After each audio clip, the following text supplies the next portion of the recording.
साल था 1954। राज कपूर आवारा फिल्म के डिस्ट्रीब्यूशन के सिलसिले में मॉस्को गए हुए थे। इस दौरान टैक्सी का इंतजार करते हुए वे ये महसूस करते हैं कि आसपास गुजर रहे लोग उन्हें पहचान ले रहे हैं। उनकी टैक्सी आती है और वे उसमें बैठ जाते हैं, मगर वो देखते हैं कि टैक्सी आगे बढ़ने की बजाय जमीन से ऊपर की ओर उठ रही है। राज कपूर बाहर देखते हैं तो दंग रह जाते हैं। रूसी लोगों ने उनकी कार को अपने कंधों पर उठा लिया था। उन्होंने अपने सुपरस्टार को पहचान लिया था। ये रूसी लोगों का पागलपन था।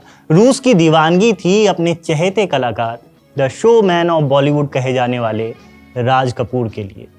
मगर सवाल है कि राज कपूर और उनकी फिल्मों में ऐसा क्या था कि रूस के लोगों के बीच उनकी इतनी ज़्यादा फैन फॉलोइंग थी। आज और क्या जिंदगानी है कि इस खास एपिसोड में हम बात करेंगे राज कपूर की, उनके उस स्टारडम की जो उन्होंने भारतीय सीमाओं से पार कर रूस में हासिल की थी। और साथ ही इस एपिसोड में हम समझेंगे कि राज कपूर ने ऐसा क्या अलग किया था जिसकी वजह से उन्हें रूसी जनता का किसी भी और बॉलीवुड एक्टर के मुकाबले ज़्यादा प्यार मिला।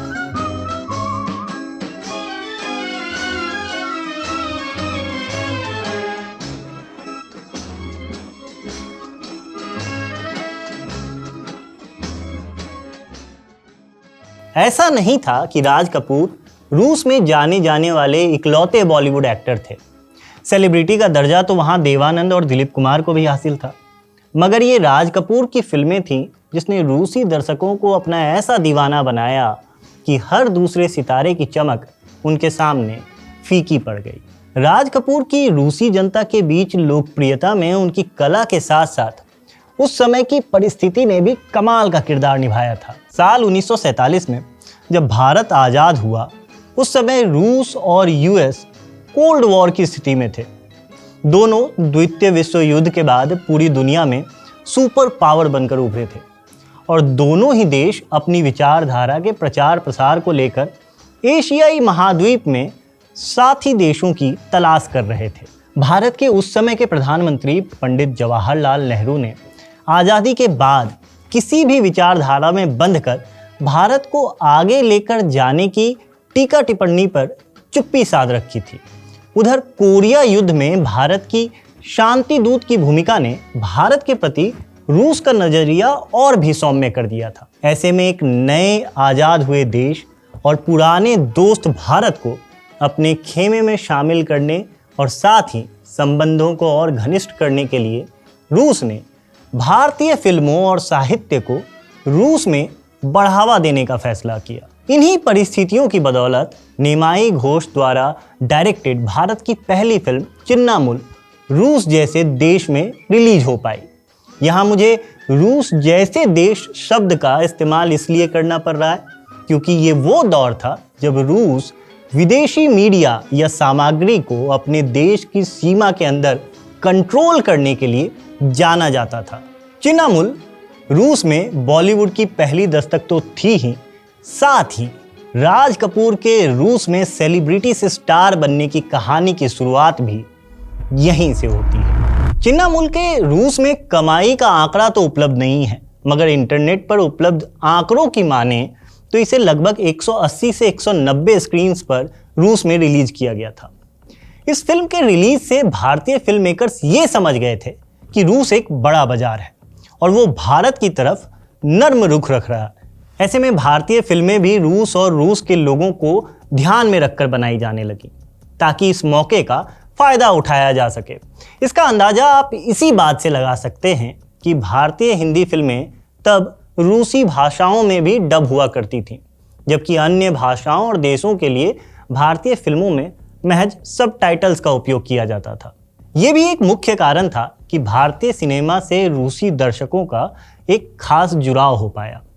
दूसरी तरफ 1950 के दशक के आसपास हिंदी सिनेमा में जो राइटर्स थे, उनकी आइडियोलॉजी कहीं ना कहीं वामपंथ से प्रभावित थी, फिर चाहे वो ख्वाजा अहमद अब्बास हों या फिर कैफी आजमी, जिसकी वजह से तब की फिल्में कहीं ना कहीं अपने अंदर इस विचारधारा का एक अंश जरूर रखती थी। वामपंथ विचारधारा से प्रभावित ये फिल्में वामपंथी विचारधारा पर चलने वाले रूस के लोगों और रूसी सरकार के लिए कभी भी समस्या नहीं बनी, बल्कि उन्होंने इसे हाथों हाथ अपनाया। नतीजा, भारतीय फिल्में रूस में आईं और खूब चली। हालांकि राज कपूर स्वयं लेफ्ट विचारधारा के कट्टर समर्थक तो नहीं थे, मगर उनकी फिल्मों की कहानियां तो इसी विचारधारा के लोग लिख रहे थे, जिसकी वजह से उनकी फिल्मों में वामपंथी विचारधारा की छौंक को आसानी से महसूस किया जा सकता था। लेकिन बस विचारधारा ने राज कपूर को वहां सबका चहेता नहीं बनाया, बल्कि इसमें एक फिल्म का खास योगदान था। नाम था आवारा। राज कपूर के जीवन का टर्निंग पॉइंट था आवारा, जिसने उन्हें रूस में महज एक आम सितारे से अलग ध्रुव तारे जैसा बना दिया, जिसके सामने सभी सितारों की चमक फीकी पड़ती चली गई। जब आवारा सोवियत यूनियन में रिलीज हुई तो इस फिल्म ने वहां धूम मचा दी थी। इसका अंदाजा आप इस बात से लगा सकते हैं कि साल 1954 में 6.5 करोड़ लोगों ने आवारा की टिकटें खरीदी थी।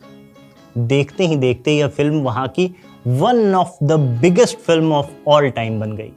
आवारा फिल्म को लेकर अपनी किताब राज कपूर आधी हकीकत आधा फसाना में प्रहलाद अग्रवाल बताते हैं, सोवियत की जनता ने आवारा को बेहद पसंद किया। तो वो इसलिए नहीं कि वो सोशल इश्यूज को लेकर चलने वाली फिल्म थी। ऐसी फिल्में तो रूसी जनता ने एक से बढ़कर एक सैकड़ों अपने मुल्क की और कई विदेशी फिल्में देख रखी थी। फिर भी सोवियत यूनियन में आवारा या राज कपूर की फिल्मों को इसलिए पसंद किया गया क्योंकि उन्होंने इतना जीवंत, मुखर, जिंदगी में गले तक डूबा हुआ लेकिन फिर भी मुक्त नायक नहीं देखा था। वे तब मानवीय सभ्यता के जिस ऊंचे दौर में थे, वहां भी आवारा ने उन्हें आत्म अवलोकन के लिए प्रेरित किया था। आसान शब्दों में कहें तो वर्ल्ड वॉर की त्रासदी झेल चुकी और उससे उबर रही रूसी जनता उस वक्त इंजॉयमेंट के लिए फिल्में देखना चाह रही थी, ना कि ज्ञान के लिए, और उन्हें ये सबसे ज़्यादा राज कपूर की फिल्मों से मिल रहा था। यह बात इतनी सटीक इसलिए भी लगती है क्योंकि उस दौर में बॉलीवुड के महान डायरेक्टर्स में से एक सत्यजीत रे भी थे, जो मुख्यतः पैरेलल सिनेमा बना रहे थे, जो रियलिज्म के ज़्यादा करीब और इंटेलेक्ट या आर्ट के लेवल पर उस दौर के किसी और बॉलीवुड फिल्म से ज़्यादा बेहतर थी। मगर उनकी फिल्में या फिर उस फ्लेवर की अन्य भारतीय फिल्में रूस में उतनी प्रसिद्धि पाने में नाकामयाब रही।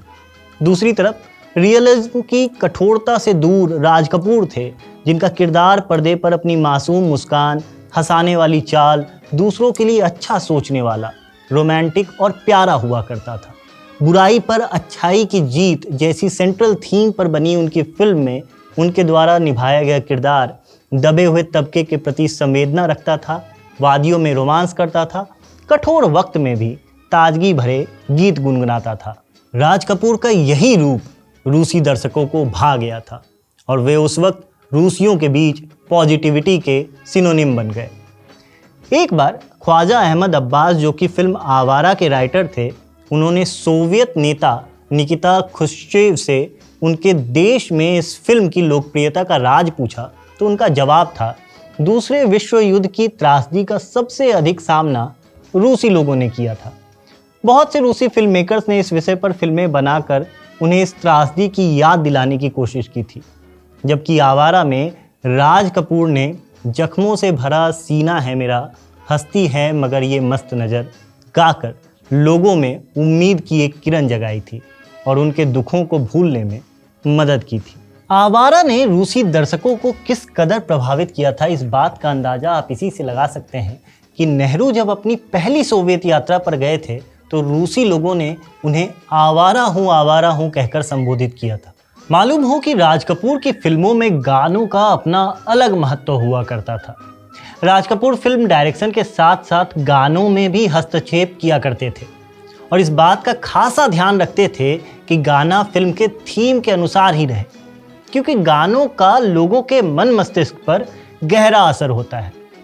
और गाने की बात हो रही है तो फिर श्री 420 का गाना मेरा जूता है जापानी, ये पतलून इंग्लिस्तानी, सर पे लाल टोपी रूसी, फिर भी दिल है हिंदुस्तानी का जिक्र करना यहाँ बेहद जरूरी हो जाता है। मेरा जूता है जापानी, ये पतलून इंग्लिस्तानी। यह गाना और यह फिल्म रूस में जबरदस्त तरीके से हिट हुआ था इस गाने को लेकर कुछ लोगों का ये भी मानना था कि हिंदी रूसी भाई भाई वाले उस दौर में इस गाने को रूस में सिंबॉलिज्म की तरह लिया गया।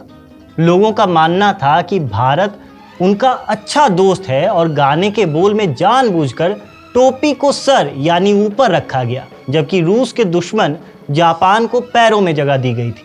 हालांकि ऐसा कुछ था नहीं, मगर परिस्थिति ने राज कपूर का पल्ला एक बार फिर से भारी कर दिया था और नतीजा ये कि यह गाना और फिल्म श्री 420 को रूस में जबरदस्त सफलता हासिल हुई। इन सब के बीच हमें इस बात का भी जिक्र करना होगा कि इस दौरान राज कपूर के स्टारडम में बढ़ोतरी के पीछे सोवियत मीडिया का भी हाथ है। उनके काम को बड़े पैमाने पर रूसी मीडिया ने उस दौरान कवर किया, जिससे उनकी प्रसिद्धि दिनों दिन बढ़ती गई। बहरहाल राज कपूर की फिल्म और रूस की बात हो तो उनकी फिल्म मेरा नाम जोकर का जिक्र होना भी जरूरी है। यह फिल्म भारत में भले ही पिट गई, लेकिन इसने राज कपूर को रूसी दर्शकों से परिचित कराने में महत्वपूर्ण भूमिका निभाई। वहाँ इसे खूब सराहा गया और इसमें उनकी कहानी कहने की अनूठी शैली ने सोवियत दर्शकों के इमोशंस को काफ़ी डीपली टच किया। कहते हैं इस फिल्म में राज कपूर साहब ने अपना सब कुछ झोंक दिया था। फिर सवाल है, आखिर भारत में यह फिल्म फ्लॉप क्यों हो गई? आज की भाषा में कहें तो भारत में यह फिल्म डिजास्टर साबित हुई। ये सवाल हम आपके लिए छोड़े जा रहे हैं। कमेंट बॉक्स आपके लिए खुला है। फिलहाल के लिए इस एपिसोड में इतना ही। तब तक के लिए बने रहिए विट्टी चोखा के साथ। धन्यवाद।